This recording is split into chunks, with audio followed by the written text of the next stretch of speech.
네, 주말에도 여야의 공천 작업은 활발하게 진행됐습니다. 여당은 현역이 대거 승리한 첫 경선 결과를 발표했고, 야당은 친명계가 대거 단수 공천된 21개 지역구에 대한 공천 결과를 발표했습니다.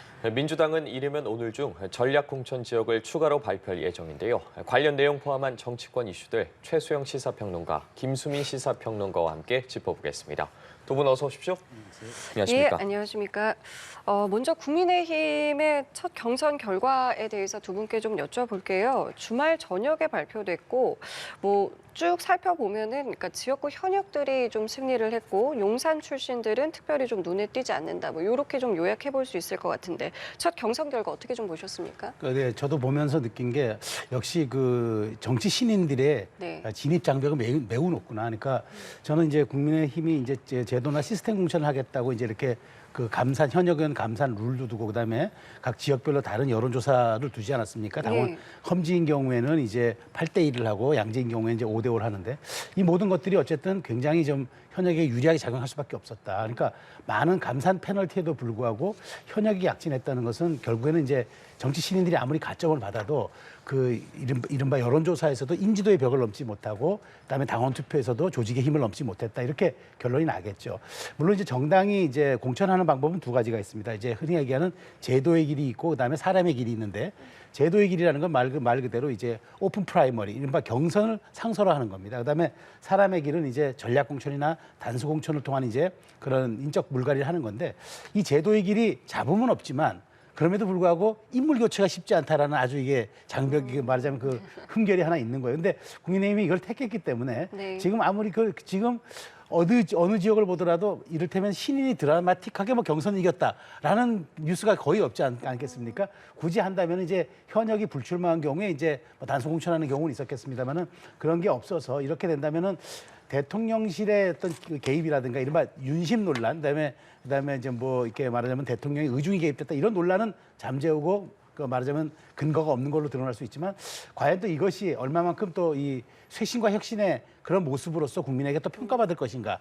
유권자의 평가 부분에 대해서는 이제 숙지를 남겨둔 것이라 이제 남은 지역들 그러니까 이른바 양지라고 하는 강남 3구와 강원 그다음에 이제 저쪽 대구 TK에 대한 예. 마지막 공천 여부가 그나마 지금 혁신도 없고 감동도 없다라는 일간의 이제 비판은 있지만 이 부분을 얼마큼 또 상쇄할 수 있을지 예. 한번 들여다볼 대목이라고 생각합니다. 잠시 뒤에 또 공천 심사 결과를 국민의힘에서 발표하니까 이 내용도 저희가 함께 좀 지켜보면 좋을 것 같은데 말씀하신 것처럼 이번에 현역들이 좀 많이 경선에 오르면서 애초에 이 공천 룰이 좀 현역한테 유리하게 설계된 거 아니냐 이런 지적들도 좀 나오는 네. 것 같더라고요. 네, 일단 보면 대통령실 참모들이 줄줄이 진 지역들이 있는데 이 지역들이 다 현역 의원들하고 맞붙은 지역들입니다. 우리나라 유권자들의 어느 정도 좀 복잡한 심경이 보이는 것 같은 게 보통 때 이제 여쭤보면 현역 우리 지역구 의원이 물갈이 됐으면 좋겠다.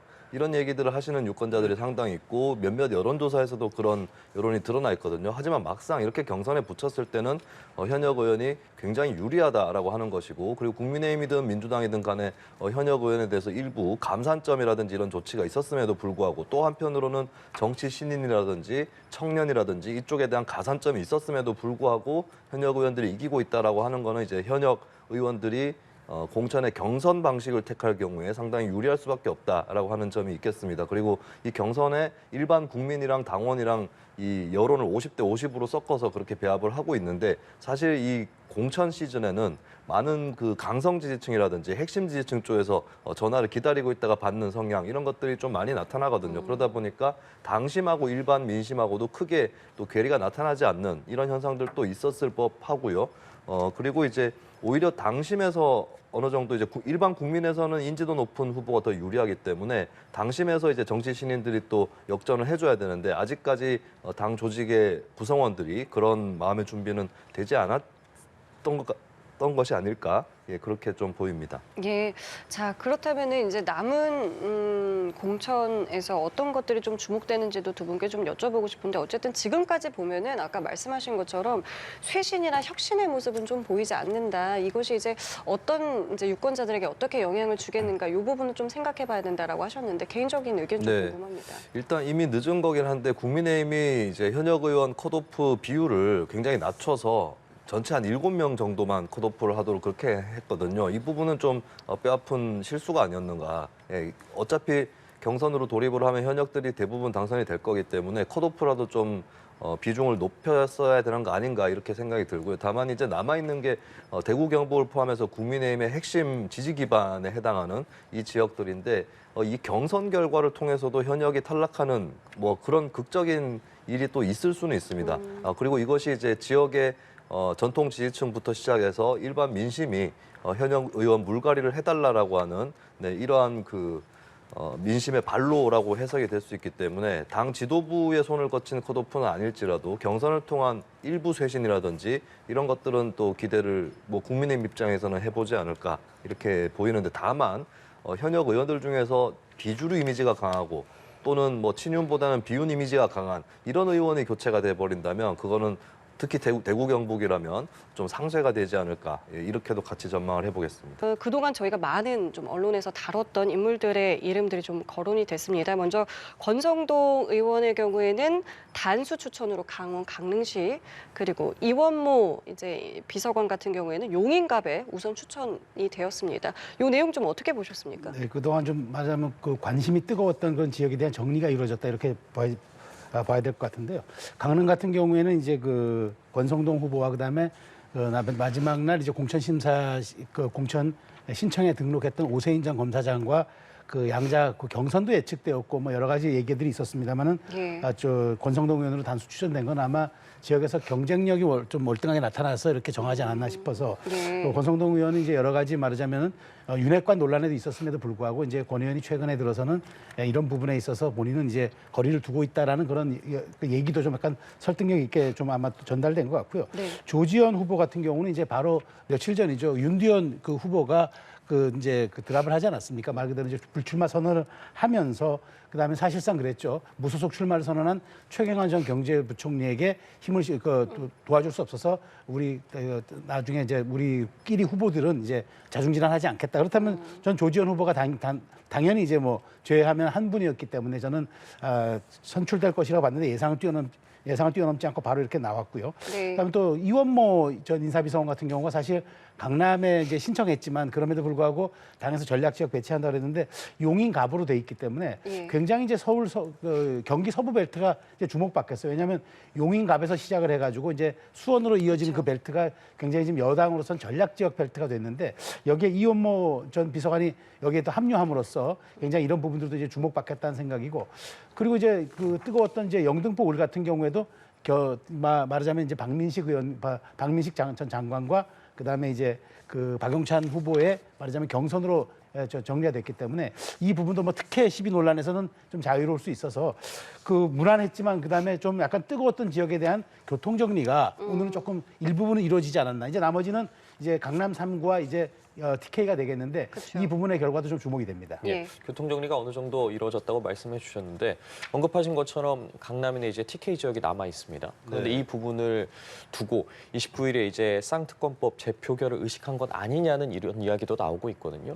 관련해서 영향을 어느 정도 주고 네. 있을 거라고 보십니까? 쌍특검 재표결에 영향을 준다면 국민의힘으로서는 상당히 안타깝고 안 된 일이라고 볼 수가 있겠죠. 뭐 당의 입장에 따라서 이제 또 투표를 하는 것이고 또 의원들이 나름대로 자기 소신을 당론하고 버무려서 투표를 하는 것인데 뭐 경선이라든지 공천에서 배제됐다고 해서 떨어졌다고 해서 이 반란표 이탈표가 나오느냐 그것은 이제 바람직하지 않은 일이라고 봐야 될 것 같고 그렇기 때문에 뭐 그것이 크게 영향을 주지는 않기를 그러니까 뭐 특검에 대한 찬성 반대를 떠나서 그 공천 결과 이런 것들이 재표결에 영향을 주지 않는 것을 국민들이 오히려 더 그걸 더 바라야 되지 않을까 그렇게 보이고요.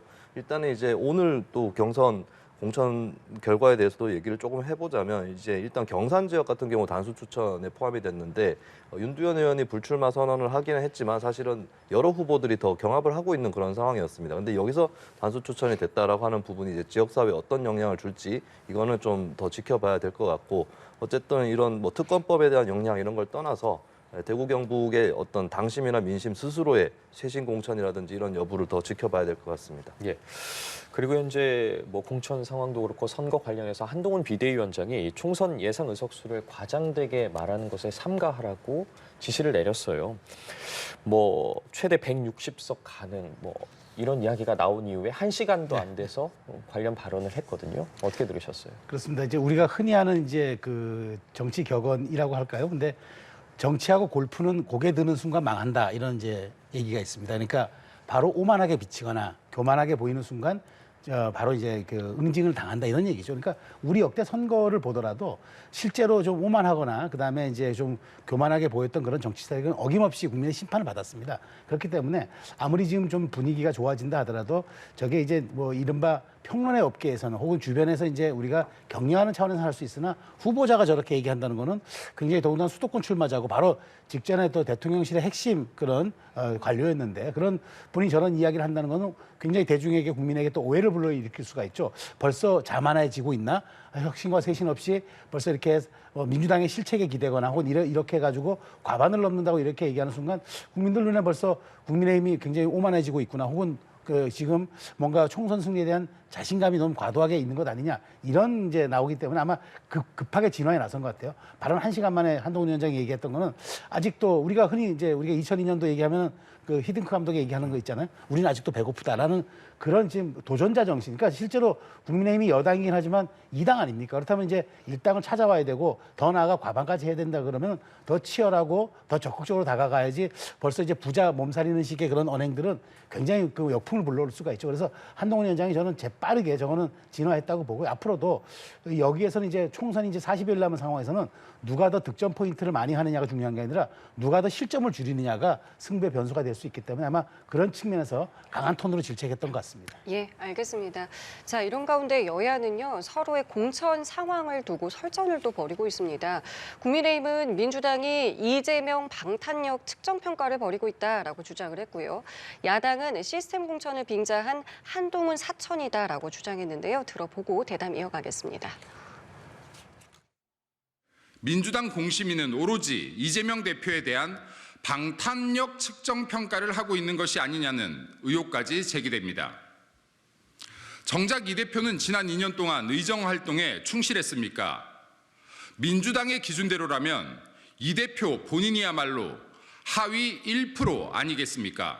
비명 하위, 친명 상이라는 답정너식 의원 평가입니까? 민주당과 국민의힘 공천 차이가 분명해지고 있습니다. 국민의힘은 한동훈, 윤재욱에 의한 당무 기여도 채점으로 시스템 4천을 굳혔습니다. 당원과 주민, 동료 의원 등 아래로부터의 평가가 주로 작동하고 지도부의 입김이 끼어들 틈이 거의 없습니다. 이 점이 국민의힘과의 차이입니다. 일단은 민주당은 국민의힘이 지금 사천을 하고 있다 이렇게 이야기를 하고 있는데 어제 1차 경선 이제 발표하면서요. 세부 점수 내용을 이렇게 다 공개를 하고 뭐 서명을 받고 이런 모습들을 좀 보여줬는데 이 부분은 좀 어떻게 보셨어요? 일단 민주당의 공천에서 이제 그 하위 의원 20% 평가 이게 가장 큰 논란이 됐고 예. 그 평가 항목 중에 정량 평가보다는 정성 평가 쪽 혹은 다면 평가 이쪽에서 크게 논란이 됐고 또 거기서 점수를 좀 자의적으로 격차를 크게 주면 변별력도 커지고 또 특정 의원들에게 좀 저점을 줘가지고 탈락시킬 수도 있는 이런 위험들이 어느 정도 드러난 부분이 있습니다. 근데 이것과 비슷한 지적을 국민의힘이 이미 받은 적이 있었거든요. 한동훈 위원장하고 윤재욱 원내대표인가요? 두 명이서 이제 점수를 주게 되어 있는 항목들이 있었는데 거기에 대해서 일단 공개를 하겠다라고 하는 것 이거는 이제 어떻게 보면 지금 그 얘기를 하는 것은 민주당 상황을 지켜본 다음에 그것이 혹시 이제 국민의힘에서도 같은 상황이 벌어지지 않을까라고 우려를 해서 뭐 그런 것들을 이제 기준을 공개를 한다든지 채점 결과를 공개한다 뭐 이렇게 국민의힘에서 일단 방침을 정한 게 아닌가 그렇게 보여집니다. 예, 뭐 잘한 결정 같으세요? 그렇습니다. 아니 그 원래 이제 이런 공개가 우리가 이제 하는 이유는 그런 거잖아요. 그러니까 원래 이렇게 사실 내밀하고 예민한 거는 공개하지 않는 게 맞는데 당사자들의 반발이 있으면은 공정 경선에 대한 그 이미지가 다 훼손될 수밖에 없고 그리고 승복하지 않으면 갈등이 생길 수밖에 없잖아요. 그렇다면은 가장 투명하고 깨끗하게 보는 그 입장에서 정확하게 이제 데이터를 공개한다는 거 저는 그거는 국민의힘 입장에서는 민주당과 차별성을 보여주는 중요한 지점이라고 봐요. 특히나 민주당 같은 경우에는 후보들의 반발이 있으니까 이 공관위원장이 그래 공개하도록 해보겠다 하다가 하루도 안 돼가지고 또 발언을 접었잖아요. 그런 것들은 무슨 얘기냐면은 뭔가 이것으로 인한 그 공개로 인한 이득보다 비공개로 인한 이득이 더 많다고 생각을 하는 거겠죠. 당연히 공개해서 더 많은 것들이 이득이 있다고 생각하면 할 텐데 안 하는 이유가 뭐냐.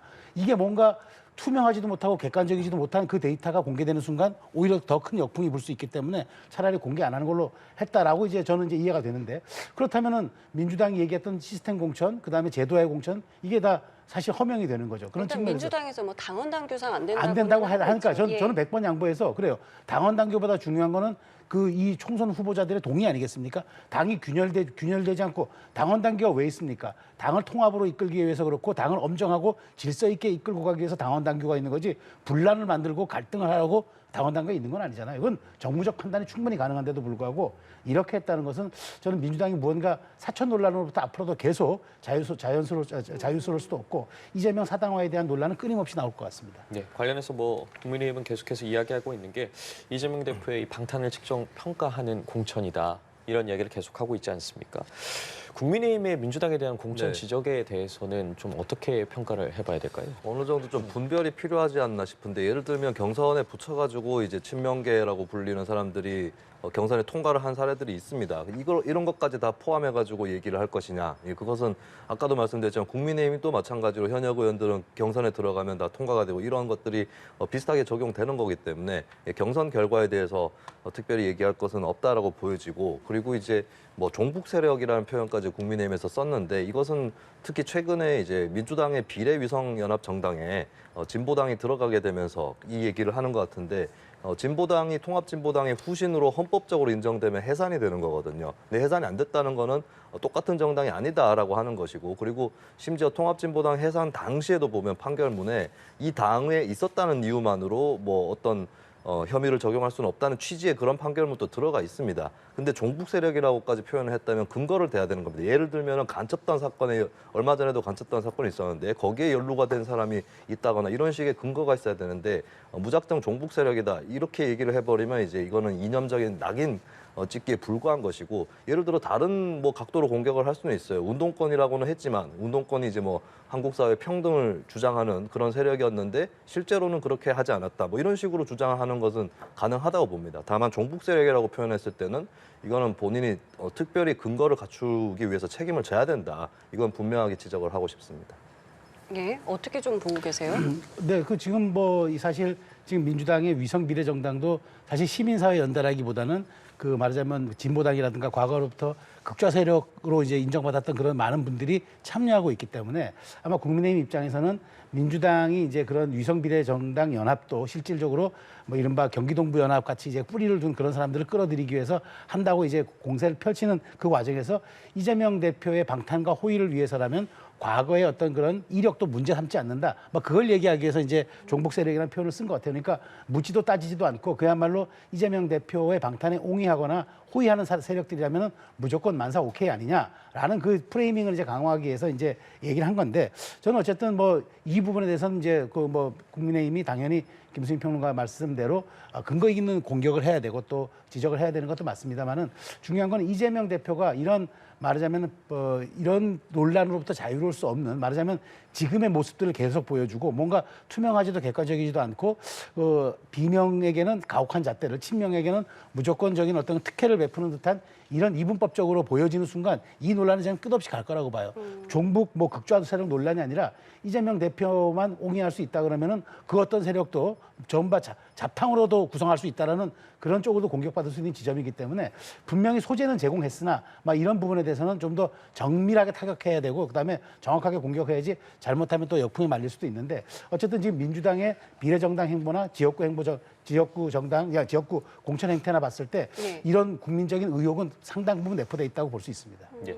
그리고 또 탈당한 이수진 의원이 연일 폭로전을 이어가고 있지 않습니까? 뭐 당 지도부를 향해서도 그렇고 이재명 대표를 계속해서 비판하고 있는 상황인데 또 이번에는 공관위 간사인 김병기 의원 측의 비리 의혹까지 제기를 했어요. 네, 김병기 의원에 대한 비리 의혹은 굉장히 뭐랄까 어떤 해석의 여지가 있는 게 아니라 어떤 비리가 있었다라고 이수진 의원이 주장을 했는데 김병기 의원 측에서는 정면으로 또 반박을 하고 있거든요. 그래서 예. 이 부분은 진실 공방이고 이제 사실관계가 밝혀져야 뭐라고 얘기할 수 있는 부분인 것 같고 이수진 의원이 먼저 말을 꺼냈기 때문에 그 근거를 제시를 하는 것이 이제 과제로 남아 있겠습니다. 그리고 이수진 의원의 현재 행보에 대해서는 좀 부정적인 평가가 나올 수밖에 없는 것이 본인이 공천에서 탈락하면서 여러 가지로 지금 입장이 바뀌고 있는 그런 게 분명히 있는 거거든요. 최근에 백현동 판결에 대해서 이제 이재명 대표에 대해서 이제 공세를 하는 이 모습을 보이고 있는데 사실 백현동에 최근에 있었던 판결은 이재명 대표가 구체적으로 백현동 개발 사업에서 배임 행위를 했다거나 이것을 뒷받침하는 판결은 아닙니다. 그런 의미에서는 좀 공천에서 떨어졌기 때문에 좀 나아가서 공격을 하는 게 아닌가 그런 생각을 할 수가 있고 그리고 백현동 개발 문제에 대해서 이게 사법적 문제를 빼고 정책적이나 이런 문제를 보면 분명히 이제 굉장히 높은 옹벽이 들어섰다거나 또 무려 4단계나 한꺼번에 용도 변경이 이루어졌다거나 이것은 이제 사업적, 정책적으로 비판받을 수 있는 소지는 상당히 큰 사업이라고 볼 수는 있는데 근데 문제는 이수진 의원이 그전에는 그런 사업에 대해서 비판을 한 적이 있었는가. 결국에 본인이 공천에서 떨어지니까 여러 가지로 빈대떡이 뒤집어지듯이 이렇게 의혹 제기를 하는 것이 아닌가. 이 부분에 대해서는 이수진 의원에 대해서도 좀 빈축을 명키 어렵지 않을까 이렇게 보여집니다. 예. 그 이수진 의원이 이제 사실 굉장한 이 부분의 전문가잖아요. 대법원 재판 연구관 출신입니다. 판례 연구하고 그다음에 판결문들이 어떻게 판사들에게 영향을 끼치는지를 면밀히 보는 게 헌법적 재판 연구관인데 그분이 그랬어요. 공범으로 기소된 김인섭 씨가 이렇게 그 말하자면 중형을 선고받았으면은 이재명 대표 입장에서는 똑같이 선고할 수밖에 없다라는 게 이제 재판 연구관의 이제 의견이고 전 재판 연구관의 의견이죠. 옆에 있는 그 재판부도 똑같은 영향을 받을 수밖에 없기 때문에 이재명 대표가 계속 거부한다 그러고 계속 말하자면은 사실을 부인한다 그러면 오히려 조국 전 장관처럼 그 더 큰 형량을 받을 수가 있어서 최대 무기징역도 받을 수 있다라는 이제 의견을 냈잖아요. 이제 그러다 보니까 이제 비판은 그런 거죠. 왜 철험의 소속일 때는 그런 비판 안 하다가 지금 이렇게 공천 탈락하니까 이렇게 강도 높게 나오느냐라는 이제 비판이 있을 수 있는 것 같아요. 근데 여기에 대해서는 저는 이제 이수진 의원의 개인적 처신, 그러니까 이 부분에 대한 문제는 논외로 치더라도 이수진 의원이 어쨌든 전직 판사 출신으로서 법률적으로 이 부분을 들여다봤다는 점은 저는 유의미하다고 봐요. 왜냐하면 그동안 이재명 대표의 사법 리스크가 이재명 대표가 단식, 그다음에 이제 뭐 영장 실질심사 기각, 그다음에 올 1월에 있는 테러 이런 여러 가지 등등 사건으로 인해서 사법 리스크가 상당히 수면 밑으로 내려갔던 적이 있었거든요. 그런데 갑자기 이수진 의원의 이 발언으로 실질적으로 이제부터 이제 수면 위로 부상하는 그런 효과가 있을 테고 그리고 이 부분들이 국민들이 잠시 잊고 있었지만 그래 이재명 대표가 아직도 그렇게 많은 10개 혐의로 재판을 받고 있고 당장 오늘은 또 부인마저도 이제 또 출석을 하는 그런 상황이 벌어지기 때문에 앞으로 이런 부분은 이수진 의원의 개인적인 처신에 대한 평가와는 별개로 이재명 지금 대표의 사법 리스크의 문제, 그다음에 실질적으로 이것이 민주당과 연동되는 문제가 국민들의 뇌리 속으로 들어왔다는 측면에서 이수진 의원의 저 지적은 굉장히 민주당으로 뼈아플 것 같아요.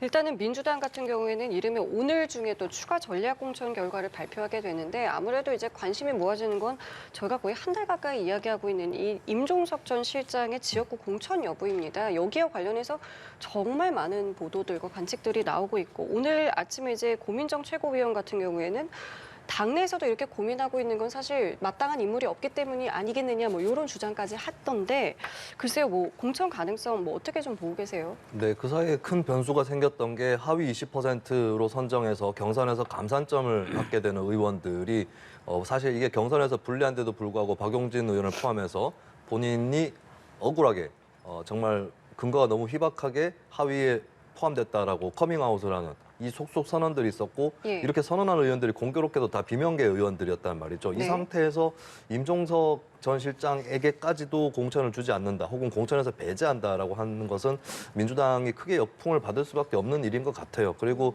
주말 사이에 뭐 이해찬 전 대표 입장도 전해졌는데 예. 이해찬 전 대표 같은 경우는 사실 이재명 대표가 지금까지 올 수 있도록 굉장히 큰 도움을 준 정치 원로라고 볼 수 있겠고 또 현재 당 상황에 대해서 여러 발언권이라든지 이런 무게감 이런 것들을 갖추고 있는 중진을 넘어선 원로 정치인입니다. 근데 임종석 전 실장에 대해서는 이제 공천을 줘야 된다는 쪽으로 그런 취지로 또 발언까지 하면서 무게를 실었기 때문에 전 두 가지 중에 하나가 아닐까. 임종석 전 실장을 그냥 단수 추천을 주든지 아니면 최소한 경선이라도 붙이든지라고 하는 이 두 가지 중에 하나는 되지 않을까 그렇게 보이고 두 가지 중에 하나를 결정하는 그 변수는 추미애 전 장관에 거친 것 같아요. 그러니까 추미애 전 장관을 다른 지역구로라도 보내서 배치를 할 것이냐라고 했을 때 그렇다라고 판단을 한다면 임종석 전 실장은 단수 추천을 받게 될 거고 아니면 추미애 전 장관을 그래도 이 중부 쪽 성동 쪽에 그래도 내보내 보자라고 판단을 한다면 근데 그냥 단수 추천을 할 수는 없고 이제 임종석 대 추미애로 경선을 붙이지 않을까.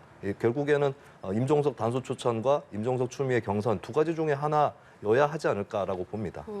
실제로 말씀하신 것처럼 이해찬 전 총리 같은 경우 이제 명문 정당으로 거듭나기 위해서는 임종석 실장을 공천해야 된다라고 했는데 두 가지 시나리오가 있을 것 같다 말씀하셨어요. 근데 또 오늘 아침에 다른 보도를 보면은 다른 지역구 얘기도 있는 것 같고요. 뭐 지금 어떤 카드들을 좀 고려하고 있을 것 같으세요? 그러니까 지난 한 달간 민주당의 모습을 보면은 예. 임종석이라는 리스크를 정말 관리를 못한 측면이 있어요. 그러니까 이게 한 달 벌써 이거 저희가 이 방송에서 논의한 지가 벌써 한 달째인데 예. 보십시오. 그 한 달 사이에 임종석의 존재감만 더 커졌어요. 그리고 임종석의 거취 여부가 이른바 민주당 내 당내 민주주의라든가 혹은 이재명과 문재인 대통령의 당내 갈등이 이른바 문명 갈등의 상징처럼 돼버린 그런 사건으로 이제 웃자라 버려가지고 이 갈등 관리는 이제 단순히 내치고 어디 전략적 배치하는 이 수순으로 이제 말하자면 해결되지 않을 상황에 와 버렸어요. 그렇기 때문에 저는 이렇게 봅니다. 이제 여론전에서 사실 이제 임종석 실장이 이제 우위를 쥐었어요. 그리고 여론전뿐만 아니라 실질적인 경쟁력 지표에서도 다른 대항마가 별로 없어서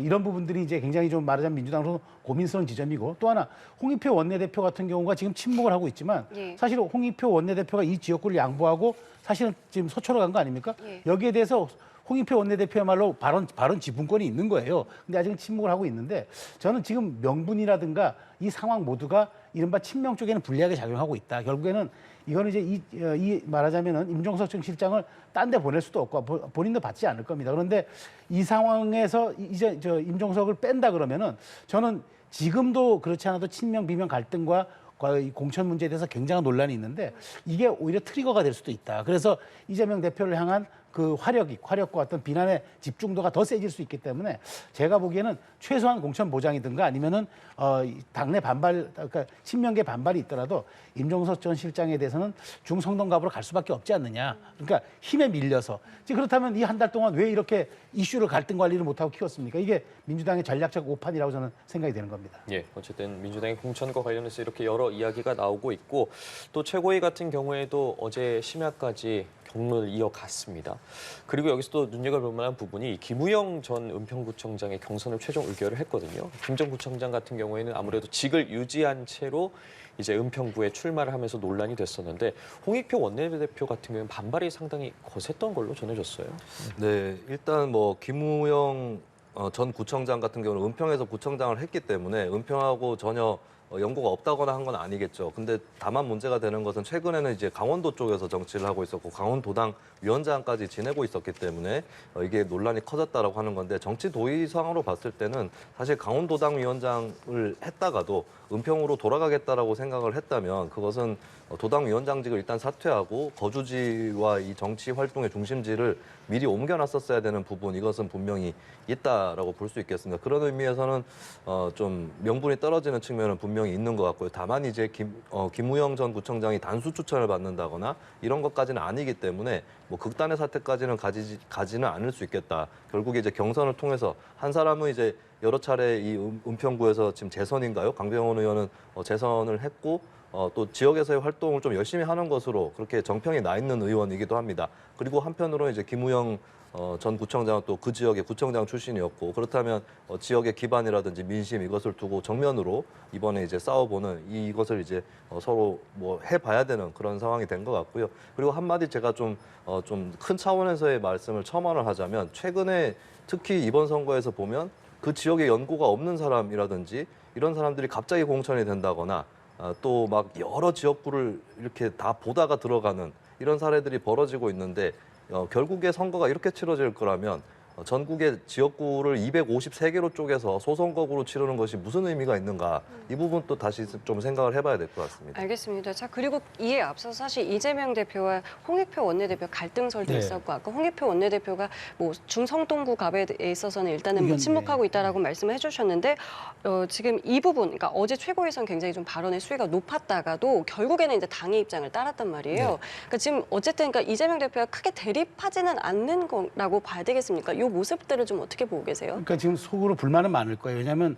여러 가지 최고위 지도 체제에서도 원내대표가 패싱 당하는 그런 적도 있는 것 같고, 또 본인이 여론조사에 대해서 전혀 몰라서 항의하는 경우도 있었다고 하니까 아마 홍익표 원내대표 입장에서는 굉장히 좀 지금 속으로 불쾌하고 화가 날 입장일 것 같습니다. 그러나 심야에서 왜 이렇게 경로 끝에 이렇게 갈등이 봉합됐냐면은 지금 이 상황에서 완톱과 투톱과마저도 분열이 생긴다면은 당은 극심한 내용으로 가는 거예요. 그러니까 말하자면 당을 레버리지, 조율할 수 있는 그런 상황이 전혀 못 되는, 말하자면 지금 극심한 내전 상황으로 갈 수밖에 없기 때문에 아마 한발 전략적 후퇴를 홍익표 원내대표가 한 것 같은데, 제가 보기에 그렇다고 해서 홍익표 대표가 모든 것을 양보했다? 이렇게 볼 수는 없을 겁니다. 왜냐하면 지금 친명계에서 어쨌든 이런 자기 혁신과 자기 쇄신, 왜 내 살은 깎지 않고 남의 가죽만 벗기느냐라고 하는 비판에서 계속 자유로울 수 없는 한, 그다음에 친명계를 지금 옹이하고 있고, 그다음에 현 지도부 체제를 갖고 있는 사무총장이라든가 검증위원장 이런 분들에 대한 어떤 자기 혁신과 헌신이 없는 한 이 논란은 계속될 수밖에 없는데, 홍익표 원내대표가 전략적 인내를 하고 있는 것 같아요. 그래서 저는 이 부분은 앞으로 계속 주목해야 봐야 할 포인트로 생각합니다. 예, 알겠습니다. 오늘 말씀 여기까지 듣죠. 여야 공천 상황 등 정치권 이슈들과 관련해 최수영 시사평론가, 김수민 시사평론가와 이야기 나눠봤습니다. 말씀 고맙습니다. 감사합니다.